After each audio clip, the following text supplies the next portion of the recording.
हे नाथ मुझने मति शुद्ध देजो, हइये सदा सेवक भाव રહેજો। છો શબ્દો મારા પણ આપ આવીને કહેજો, રાજી થઈ અક્ષર ભાવ દેજો, રાજી થઈ અક્ષર ભાવ દેજો।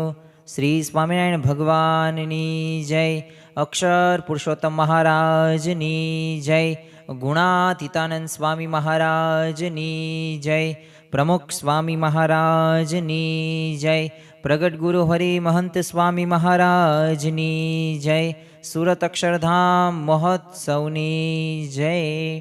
દરેક દિવ્ય હરિભક્તોને જય સ્વામી નારાયણ। આજે દુનિયાની અંદર કોઈ પણ ક્ષેત્રની અંદર, એ પછી શિક્ષણ ક્ષેત્ર હોય, એ આધ્યાત્મિક ક્ષેત્ર હોય, કે પછી લૌકિક માર્ગ હોય, કે ધંધાકીય ક્ષેત્ર હોય, આજે દરેક ક્ષેત્રની અંદર અલગ અલગ વ્યક્તિઓ પોતાની કાર્યક્ષમતા પ્રમાણે કાર્ય કરતા હોય છે। પોતાની બુદ્ધિ, આવડત અને જે શિક્ષણ એને પ્રાપ્ત કરેલું છે એના આધારે પોતે વર્તન કરતા હોય।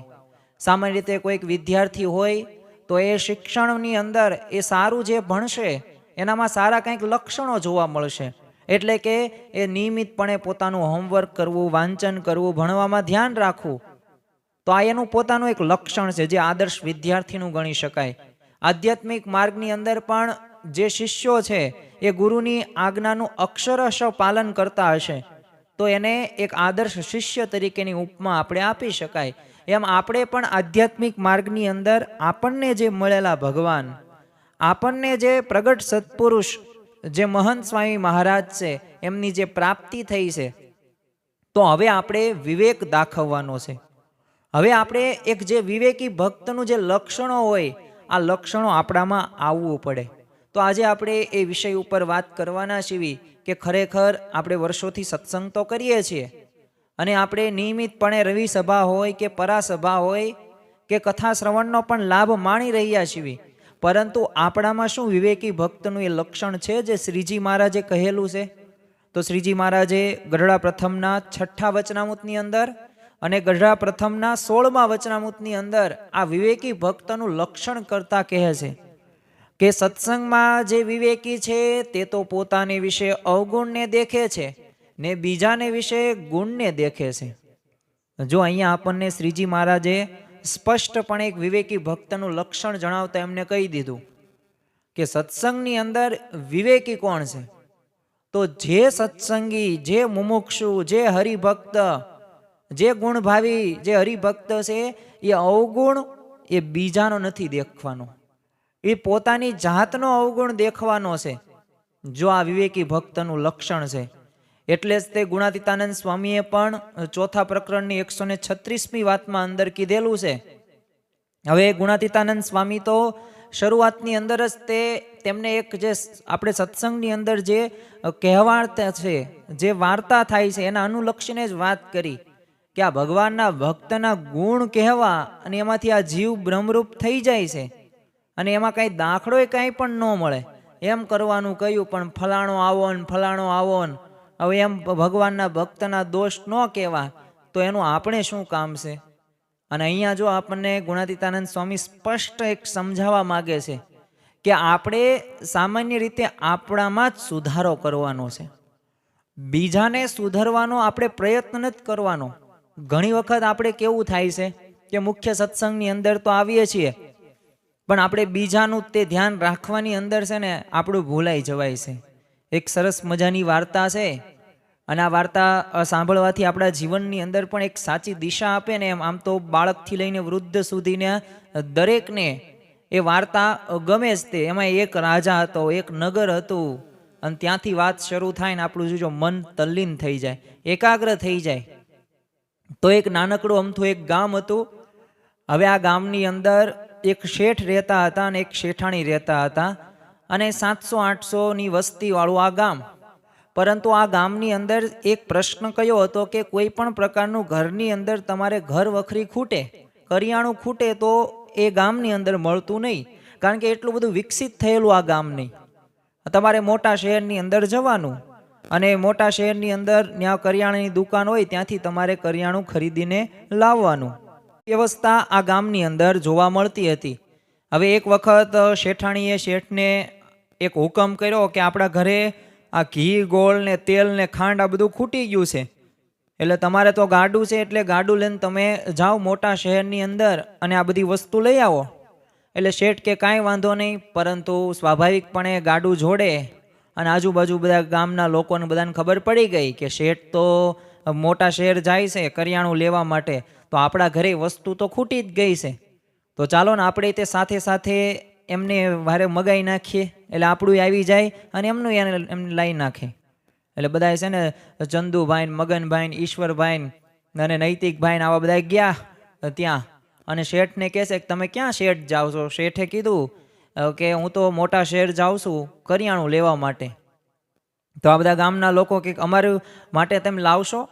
તો શેઠ કે કાંઈ વાંધો નહીં, તમારે શું શું લાવવાનું છે? શેઠે તો કાઢ્યું ચોપડો અને ચોપડાની અંદર મગનભાઈ, ચંદુભાઈ ને નૈતિકભાઈનું આ બધાના નામ લખ્યા ને હું વસ્તુ મગાવ્યું તે લિસ્ટ કરી નાખ્યું અને પૈસાનું પછી રાખ્યું કે પૈસા તમે હું આવું ને પછી તમે દેજો.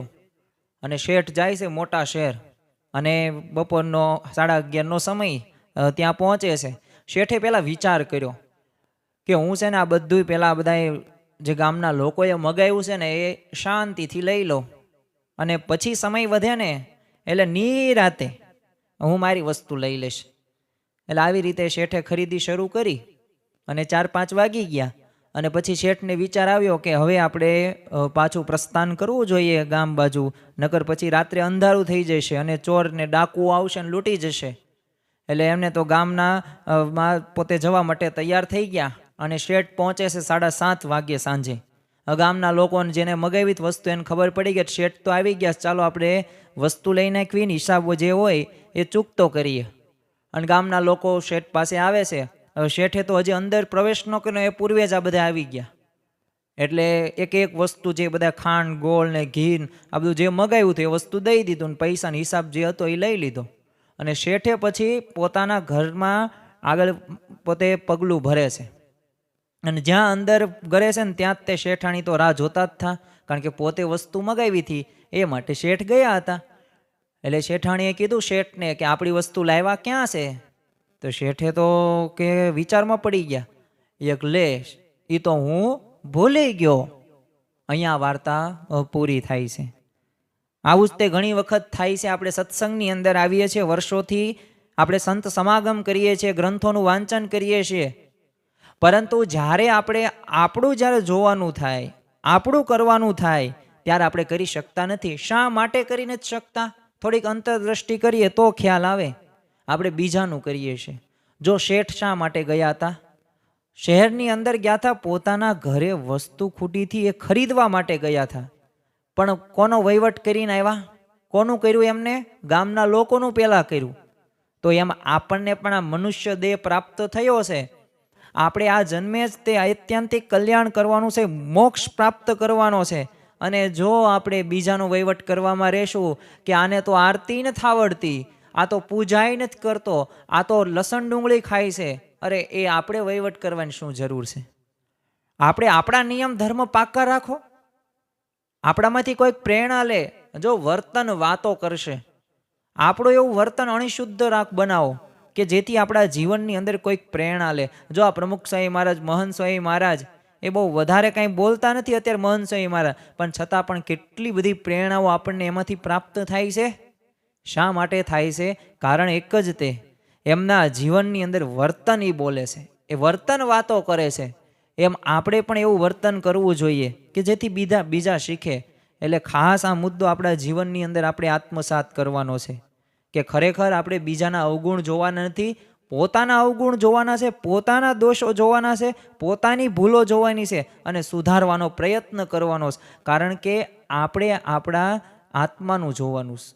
આપણે આપણા આત્માનું જોશું તો કલ્યાણ થશે, બાકી થશે નહીં. ગઢડા પ્રથમના 20મા વચનામૃતની અંદર પણ શ્રીજી મહારાજે કીધું છે કે જે પોતે પોતાનું નથી જોતો તે જ અજ્ઞાનીમાં અતિશય અજ્ઞાની.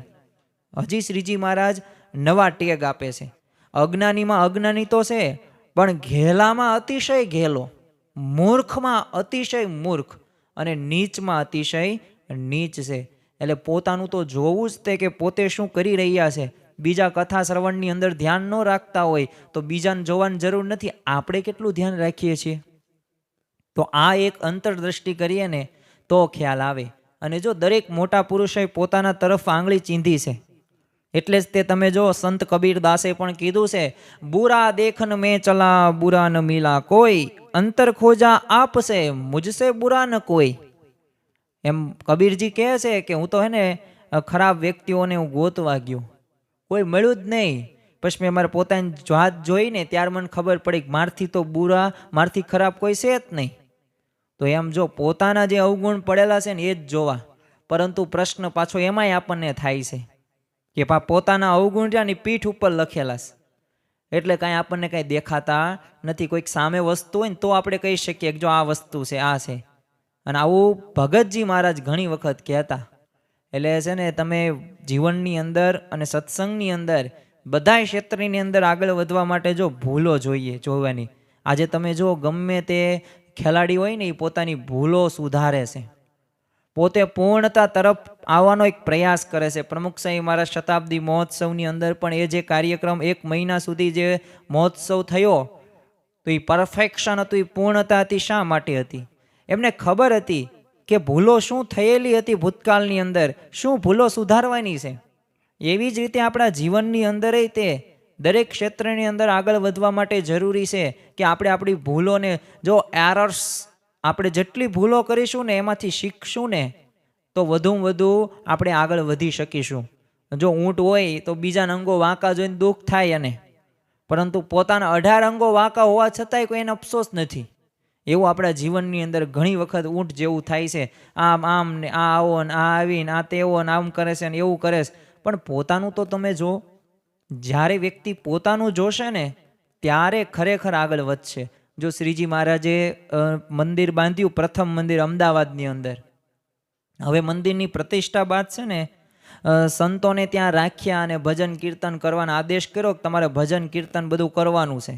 અને જો નવદા ભક્તિથી ભગવાન પ્રસન્ન થાય છે ને એમાં કથા શ્રવણથી તો વિશેષ થાય છે, જે આપણે અત્યારે કરી રહ્યા છીએ. તો આ સંતો દરરોજ રાત્રે સભામાં ભજન કરે ને કીર્તન કરે ને કથા કરે. હવે આજુબાજુ રહેતા બધા નાયક લોકો હતા ને એમને આ ભજન કીર્તન બહુ ગમે નહીં. એટલે એકવાર શ્રીજી મહારાજ તો અમદાવાદની અંદર મંદિરની અંદર પધાર્યા અને નાયક લોકોને ખબર પડી ગઈ કે મહારાજ અહીંયા પધાર્યા છે ને એમને જ આજ્ઞા કરેલી છે ભજન કીર્તનની આ બધા સંતોને ભક્તોને. એટલે આમને આપણે ફરિયાદ કરીએ. એટલે ફરિયાદ કરવા માટે આ બધા નાયક લોકો આવે છે અને કહે છે કે આ તમારા સંતોને ભક્તો રહ્યા ને એ રાત્રે ભજન કીર્તન કરે છે અને અમે આજુબાજુ રહીએ છીએ ને બહુ ખલેલ પડે છે, અમને ઊંઘવા દેતા નથી. એટલે મહારાજે એમને છે ને સામે તર્ક સાથે જવાબ આપ્યો કે આ તમે ગામો ગામ ખેલ કરવા જાઓ છો અને ભેરી ભૂંગળ વગાડીને અવાજ કરો છો તો લોકોને ખલેલ નથી પડતો? તો તમને કોઈ ફરિયાદ કરે છે? હવે આ સાંભળીને તો નાયકે શું કીધું, અમને તો અમારી છે ને માતાનો હુકમ છે ને એટલે ખેલ કરવા જઈએ છીએ. અને ત્યારે મહારાજે કીધું કે બસ જેમ તમને તમારી માતાનો હુકમ છે ને તમે કરો છો ને એમાં સંતોને પણ એમના પિતાનો હુકમ છે ને એટલે ભજન કીર્તન કરે છે. અને મહારાજની વાત તો આ સાંભળીને બધાએ કાંઈ બોલી ન શક્યા અને શાંતિથી બસ જે ભેગા થયા હતા ટોળું એ વિખરાઈ ગયું, પોતપોતાના ઘરે વહી જાય છે. પછી મહારાજે હસતા હસતા એ સંતો ભક્તોને કીધું કે જુઓ ને, એક આ જીવ માત્રને પોતાની ભૂલ દેખાતી નથી, બસ બીજાની જ ભૂલ બતાવવા પ્રયત્ન કરે છે. જો બીજાના દોષ જોવા કરતા છે ને આમ પોતાના એક દોષ હોય ને એ ટાળવામાં માલ છે ને એ મજા છે અને એમાં આપણે આગળ વધીશું. જો આ જીવ શુદ્ધ કેમ નથી થતો, જીવ બ્રહ્મરૂપ કેમ નથી થતો, એનું મુખ્ય કારણ એ જ છે કે આપણામાં રહેલી જે આસક્તિ છે, જે વાસનાઓ છે, જે પંચ વિષયો પ્રત્યેની જે ખેંચાણ છે ને એમાંથી આપણે બહાર આવવાનો પ્રયત્ન નથી કરતા. એટલે આપણે સુખેથી ભગવાનનું ભજન કરીને જ શકતા નહીં, આનંદ નથી આવતો. યોગીજી મહારાજ કહેતા ને સત્સંગ રહ્યો ને, આ સત્સંગમાંથી એક કેસર કેરી જેવું સુખ આવે છે, અંતરમાંથી આનંદના ફુવારા છૂટે છે, પણ આપણને આવું કંઈ સુખ આવતું જ નથી. કારણ શું છે? કારણ એક જ છે કે આપણામાં રહેલી વાસનાઓ, પંચ વિષયો પ્રત્યેની આસક્તિઓ, ઇન્દ્રિયો પ્રત્યેનું ખેંચાણ, આપણી સ્વભાવ, આપણા પ્રકૃતિઓ જે આપણને હેરાન કરી મૂકે છે. ગુણાતીતાનંદ સ્વામીએ પણ આ અવગુણ વિશે, ગુણગ્રહણ દ્રષ્ટિ વિશે ઘણી વખત એમની વાતની અંદર એક લવા અને બાદશાહની દાઢીનું દ્રષ્ટાંત આપે છે. હવે વાત આપણે જાણીએ પૂરી કે શા માટે ગુણાતીતાનંદ સ્વામી આ વાતને ની અંદર એમને આ દ્રષ્ટાંત આપ્યું.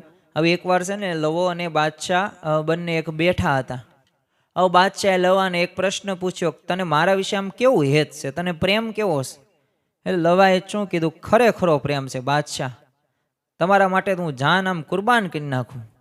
એટલે બાદશાહે કીધું, જો મારી અને તારી બંનેની દાઢી આમ હારે સળગે તો તું પહેલી કોઈની ઓલવે એ મને કે. એટલે લવાએ શું કીધું, બાદશાહ આપ તો ખાવી ધણી ખરા છો, પણ મારી દાઢીને છે ને 2 લહેરકા મારી લઉં અને પછી તમારી દાઢી ઓલવું. એમ યોગીજી મહારાજ ઘણી વખત આ બોધ કથા કહીને દ્રષ્ટાંત આપીને સમજાવતા કે એમ આપણે પણ છે ને સૌ પ્રથમ પોતાના મોક્ષનું જતન કરવાનું છે. બીજાના દોષો ટાળવાનો આપણે આગ્રહ મૂકી દેવાનો છે. પોતાનો સ્વભાવ દોષ ટાળવા ઉપર આપણે તાણ રાખવાનું છે. એ આપણું મુખ્ય લક્ષ્ય છે. જો એ ભગવાન અને સંત એ તો કૃપા કરશે, જેના દોષ ટાળવા હશે, જેના સ્વભાવો ટાળવા છે એ ટાળશે. કારણ કે મહારાજની મરજી વિના કોઈથી પણ તણું પણ હલાવ્યું હલતું નથી. એટલે આપણે ગમે એટલા લાખ પ્રયત્નો કરશું પણ એ અવગુણ ગાવામાં એ અંતે આપણને જ નુકસાની છે. એટલે જ તે સંસ્કૃતની અંદર પણ એક ઉપદેશ છે, પરોપદેશે પાંડિત્યમ સર્વશામ સુકરમ નૃણામ. એટલે કે બીજાને ઉપદેશ આપવો ને બહુ સરળ છે, પણ પોતાની જાતને ઉપદેશ આપવો ને એ જુદી જ વાત છે. ઘણી વખત તમે વચેટિયા જોતા હશો, મધ્યસ્થી, જેને દલાલો પણ કહેવામાં આવે છે, એજન્ટ પણ કહેવામાં આવે છે, કે જે છે ને સારી રીતે કોઈક કાર્ય પતાવે. એટલે કોઈક ઝઘડો થયો હોય, કોઈક પ્રશ્ન થયો હોય ને તો સારી રીતે સમજાવે અને એવી ઉચ્ચ સમજણની વાતો કરે ને કે નો પૂછો વાત. અને એમાંય તે પતિ પત્ની ઝઘડા હોય ને એમાં તમને બોલાવે કે સમાધાન કરવા માટે આવો ને, તો બોલો રાત્રે 9 વાગ્યે બોલાવ્યા હોય, 8:30 પહોંચી જાય ને પાછું રાત્રે 2 વાગ્યા સુધી ચર્ચા ગોષ્ઠીની એવી સમજણની વાતો કરે કે ઘર હોય ને ત્યાં તો વાસણ ખખડે. આપણે છે ને 2 હાથે જ તે તાળી વાગે, 1 હાથે તાળી ન પડે. હવે તો આ નવી પેઢી આવી ગઈ છે, એને થોડુંક મુક્ત વાતાવરણ જોઈએ. એને ક્યારેક અઠવાડિયે માઇન્ડ ફ્રેશ કરવા માટે બહાર મોકલવા જોઈએ. એમાં કંઈ ટક કરવું ન જોઈએ. પછી સામે પાછું ઓલામને તે શિખામણ દે કે આપણા આ સાસુઓ રહ્યા ને એ જ માતા પિતા સમાન છે, હવે આખી જિંદગી એમની સાથે રહેવાનું છે, તો આવા કજિયા શા માટે કરો છો? આવા વાક્યો એવા કે ન પૂછો વાત. આપણને એમ થાય આ તો બ્રહ્મની મૂર્તિઓ તાહો, અહીંયા જ આપણે ભાઈ બેઠા છે. અને કેટલી સમજણની ઉચ્ચ પરાકાષ્ઠા છે. પણ જ્યારે આમ કહેવાય ને પોતાના પગ હેઠે રેલો આવે ને ત્યારે પ્રશ્ન થાય, ત્યારે એ સમજણ કાંઈ કામમાં આવતી નથી. કાંઈ જ્ઞાન રહ્યું નહીં, કાંઈ ક્યાં વહી જાય, કાંઈ સુસુરિયા થઈ જાય ને ખબર નથી પડતી. એટલે આ એક રહી ને એક આપણા જીવનની અંદર થોડીક સુધારવા જેવી ટેવ છે કે બીજાને જેટલો સમજાવવાનો જેટલો આગ્રહ છે ને, ગુણાતીતાનંદ સ્વામી પોતાની વાતોની અંદર જ કહે છે કે બીજાને સમજાવવાનો જેટલો આગ્રહ છે ને એટલી પોતાની જાતને સમજાવવાનો આગ્રહ રાખો. તો આપણે આ જીવ રહ્યો ને એ પોતે બ્રહ્મરૂપ થશે, બ્રાહ્મી સ્થિતિને પ્રાપ્ત થશું અને દુર્ગુણો એ બધા વયા જશે.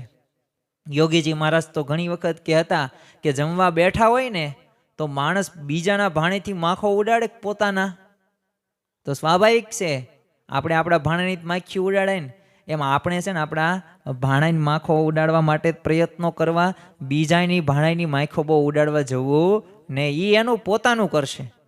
અને જો અહીંયા બધા સ્વતંત્ર છે, આપણે આપણા જીવનું જ કલ્યાણ કરવાનું છે. આપણે આ પ્રયત્ન કરવા, શ્રીજી મહારાજ ગુણાતીતાનંદ સ્વામી ગુણાતીત પરંપરાની આજ્ઞા પ્રમાણે આપણે પ્રયત્ન કરવા, પરંતુ 100% એનમાં ધ્યાન રાખવું ને આપણું રહી જાય એવું કરવું નહીં. જો ટ્રેનમાં એક છે ને મુસાફરી કરનાર એક શેઠ પાસે છે ને રૂપિયાની કોથળી હતી અને ઘણા બધા પૈસા હતા, અને ચોરને આ જાણ થઈ ગઈ કે આની પાસે છે ને રૂપિયાની થેલી છે, અને એટલે એ ડબ્બામાં એ બેઠો અને મુસાફરને આની ગંધ આવી ગઈ કે નક્કી અહીંયા ચોર આવી ગયેલો છે. અને એને સામે એ જે હતો ચોર, એને લાગતું હતું કે આ ચોર જ છે. એટલે ચોર થોડોક આઘો પાછો થઈ ગયો ને, એટલે પોતાની જે રૂપિયાની કોથળી હતી, ચોરનું જે ઓશીકું હતું એ નીચે મૂકીને સૂઈ ગયો. અને પછી તો ચોર હતો એ શેઠના સામાનના ખૂણે ખૂણો તપાસી લીધો, કાંઈ એને મળ્યું જ નહીં. પછી શેઠે છે ને પોતાનું સ્ટેશન આવે ને એ પહેલાં એ ચોરની જાણ બહાર એના ઓશિકા નીચે જ રૂપિયાની કોથળી સરકાવી લીધી. અને ચોર તો હવે એને હાર માની લીધી મનોમન. જો એને નક્કી જ હતું, એને જ્યારે ચડ્યો ને શેઠ ત્યારે ખબર હતી કે આની પાસે આ રૂપિયાની થેલી છે, પણ આ થેલી મળી જ નહીં. એટલે હાર માનીને પછી એને પૂછી લીધું તો મને આ કેમ સફળતા ન મળી? ત્યારે શેઠે શું કીધું, તે છે ને બધુંય તપાસી લીધું, પણ તારું જ તપાસ્યું નહીં. મેં તો છે ને ઓશિકા નીચે તપાસ્યું હોત, મૂક્યું હતું આ થેલી, અને જો તે એ તારું ન જોયું તો તને રૂપિયા કાંઈ મળ્યા નહીં. પણ જો તે ઓશિકા નીચે તપાસ્યું હોત તારા ને તારા, તો રૂપિયા તને મળી જાત. બસ આ ભલે દ્રષ્ટાંત છે, એક વાત છે, પણ એમ માણસ માત્રની આ દશા છે. એ પોતાના જ્યારે દોષ ક્યારેય તપાસતો નથી, બીજાના દોષ તપાસવામાં જ સમય બગાડે છે. અને યાદ રાખજો કે ટાઈમ ઇઝ મની. તારી એક એક પળ જાય લાખની. સમય બહુ તે કિંમતી છે. તમે છે ને પૈસા તમે ગમે એટલા વેડફી નાખો, બંગલો વહી જાય ને, તમે રોડપતિ થઈ જાઓ ને તો ધનપતિ થઈ શકો છો. પૈસા પાછા આવે, ધન પાછું આવે, તમારો એશ આરામ સત્તા પાછી આવે, આવડત પણ મેળવી શકો. પણ સમય જો ચલા ગયા વો ચલા ગયા, વાપસ સમય નહીં આતા. એટલે યાદ રાખવું, આપણા જીવનની અંદર ટાઈમ ઇઝ મની પહેલાં કહેવાતું હતું, ટાઈમ ઇઝ ગોલ્ડ પહેલાં કહેવાતું હતું, ટાઈમ ઇઝ ડાયમંડ પહેલાં કહેવાતું હતું. હવે આ કહે છે ટાઈમ ઇઝ પ્લેટિનિયમ. મોંઘામાં મોંઘું જે કોઈ હોય ને તો સમય છે. એટલે સમયની આપણે વિવેકપૂર્ણ ઉપયોગ કરવો જોઈએ. અને બધી જગ્યાએ સમય બગાડવાથી, એમાં સોશિયલ મીડિયાની અંદર અથવા તો ગપ્પા મારવાની અંદર, મિત્ર એવા કુસંગી મિત્રો સાથે સંગ કરવાથી તો એ સમયનો બગાડ જ છે. એમાંથી ક્યારેય તે આધ્યાત્મિક માર્ગે અને લૌકિક માર્ગે કોઈ આગળ વધી શકતું નથી. તે ગુણાતીતાનંદ સ્વામીએ કીધું છે એમની વાતોની અંદર કે છે ને, જે બીજાના દોષ જોવાનો જેટલો આગ્રહ છે ને, એવો પોતાનો દોષ ટાળવાનો આગ્રહ હોય ને તો કાંઈ ખોટ ન રહે. અને એમને કીધું છે કે નિરંતર સર્વે ક્રિયામાં પાછું વાળીને જોવું કે હું શું કરવા આવ્યો છું ને શું કરું છું. જો આ એક અંતરદ્રષ્ટિ સંબંધિત આ વાત છે, આ નિત્ય વિચારવા જેવી છે. બધી ક્રિયાની અંદર વિચારીએ ને તો આપણને એક સ્પષ્ટતા આવી જાય કે આપણે શું કરવાનું છે ને શું કરી રહ્યા છીએ. જો બીજો શું કરવા આવ્યો છે ને અને શું કરે છે ને એ આપણે ક્યારેય જોવાનું નથી. આપણે અવગુણ જોવાનો માર્ગ બંધ કરી દેવાનો છે. બસ ગુણ ગ્રહણ કરવાનો માર્ગ અપનાવવાનો છે. એ જ આપણું ધ્યેય છે. અને એટલે જ મહંત સ્વામી મહારાજ પણ આ જ્યારે પણ અભાવ અવગુણની વાતો ઉપર છે ને એ ચોકડી લાલ લીટો મારી દે. શા માટે? રસ્તો જ બંધ કરવાનો છે.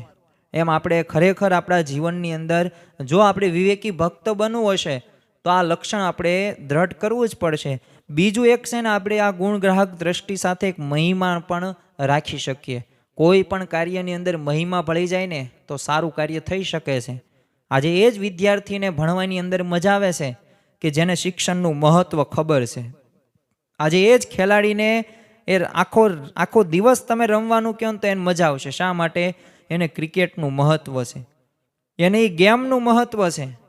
તો એમ જો જેને જે ક્ષેત્રની અંદર મહિમા સમજાઈ ગયો, પછી એને તમે રાત દિવસ એ મહેનત કરે ને તો એ કંટાળતો નથી, થાકતો નથી. કારણ શું છે? એને મહિમા સાથે કાર્ય કરે છે. તમે મકર સંક્રાંતિનો દિવસ જુઓ, કેટલો આપણને મહિમા હોય છે. ત્યારે એ આપણને પણ ખ્યાલ છે 14 જાન્યુઆરી એ આપણે ઉત્તરાયણના દિવસે જ તે સવારે 6 વાગ્યે એ ફિરકી લઈને, એ પતંગો લઈને, પાણી લઈને, થોડોક નાસ્તો લઈને ઉપર ચડી જઈએ છીએ. બપોરે મમ્મીએ ગોટા, ભજીયા કે શેરો કે ઊંધિયું બનાવ્યું હોય ને તો એ નીચે નથી આવતા, અને આવીએ ને તો 1 મિનિટની અંદર જમીન ઉપર વહી જવી છે. સવારે 6 થી રાત્રે 6 વાગ્યા સુધી 10-12 કલાક સુધી સતત આપણે એ પતંગ ચગાવીએ છીએ. અને પાછી કેવી પરિસ્થિતિની અંદર? તો તડકો હોય, પવન ન આવતો હોય, છતાં પણ આપણે એક ધ્યેય શું છે? પતંગ ચગાવીશ, આનંદ કરવો છે. અરે પવન ન આવે ને આપણે ધાબા બદલીએ, અમુક શેરીઓ બદલે, અમુક સોસાયટી બદલે, અમુક ગામ બદલે, અને અમુક તો શહેર પણ બદલી નાખે. શા માટે? અમુક દેશ પણ બદલી નાખે. અમુક વાર જો આપણે અમદાવાદની અંદર જ તે બહારથી અહીંયા મકર સંક્રાંતિ કરવા માટે સ્પેશિયલ આવતા હોય. પછી અમુકને અહીંયા સુરત અમદાવાદવાળા હોય તો એ બધા પોતાના ક્ષેત્રની અંદર કરે, તો પછી બહારના આજુબાજુના જિલ્લાવાળા ત્યાં આવે કાકા મામા માસીને ઘરે. શા માટે? ઉત્તરાયણ કરવા માટે, પતંગ ચગાવવા માટે. કેટલો મહિમા આપણને ઉત્તરાયણનો છે. જો મહિમા છે ને એટલે કાર્ય થયું. એમ આપણે પણ આપણા જીવનની અંદર આ ગુણગ્રાહક દ્રષ્ટિ સાથેનો મહિમા હોય ને તો અવશ્ય આ રહે જ છે. જો ફક્ત ગુણગ્રાહક દ્રષ્ટિ સુધી જ આપણે નથી પહોંચવાનું, આ તો સ્ટેપ નંબર 1 છે, પણ મહિમાની દ્રષ્ટિ કેળવવાની છે અને દરેકમાં આપણે બ્રહ્મભાવ નિહાળવાનો છે. એ સુધીની આપણે કક્ષા પરાકાષ્ઠા સુધી પહોંચવાનું છે. યોગી બાપા જો સૌને શું ભક્તો મુક્તો એમને શું સમજતા? માથાનું મુગટ, કેવલ્ય મૂર્તિ સમજવાન કહેતા. શ્રીજી મહારાજ પણ ગરડા મધ્ય 63માં વચનામૃતની અંદર કીધું છે કે ભગવાનના ભક્તો બ્રહ્મની મૂર્તિ છે, માટે તેમાં મનુષ્ય ભાવ લાવવો નહીં. જો આ મહિમાની દ્રષ્ટિ છે. વડતાલના એક સર્વોચ્ચ કોઠારી હવે ગોવર્ધનભાઈએ છે ને એકવાર ભગતજી મહારાજને પૂછ્યું કે આ ભગતજી, તું આ ખરેખર આટલું બધું તું આનંદમાં કઈ રીતે રહી શકે છો?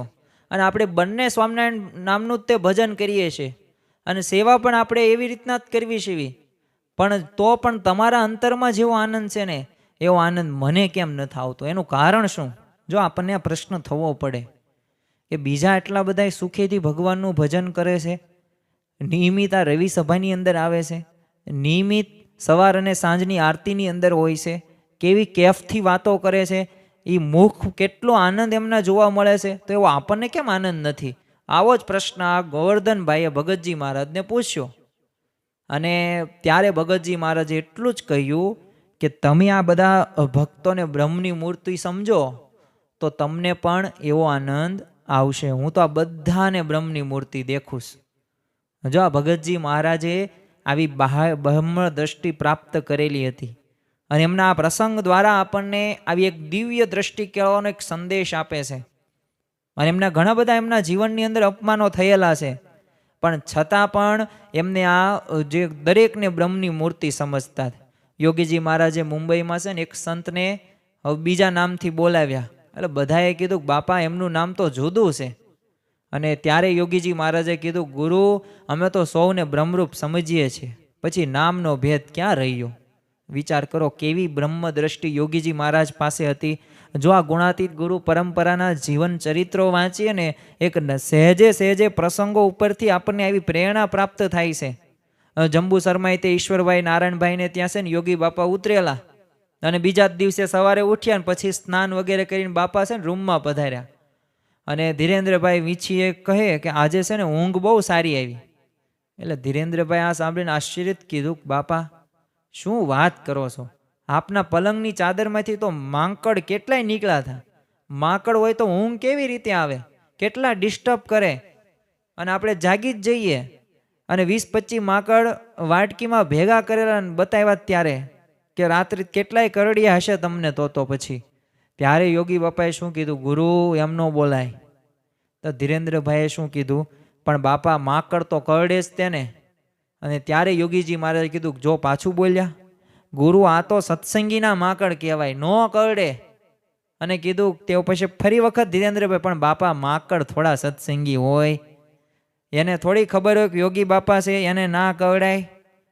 એટલે વાતને પાછી યોગીજી મહારાજે અટકાવી અને કીધું હવે બીજી વાર બોલશો ને તો ઉપવાસ કરવો પડશે. અને પછી આગળ જે દલીલ એ ધીરેન્દ્રભાઈ કરતા હતા એ અટકાવી દીધી.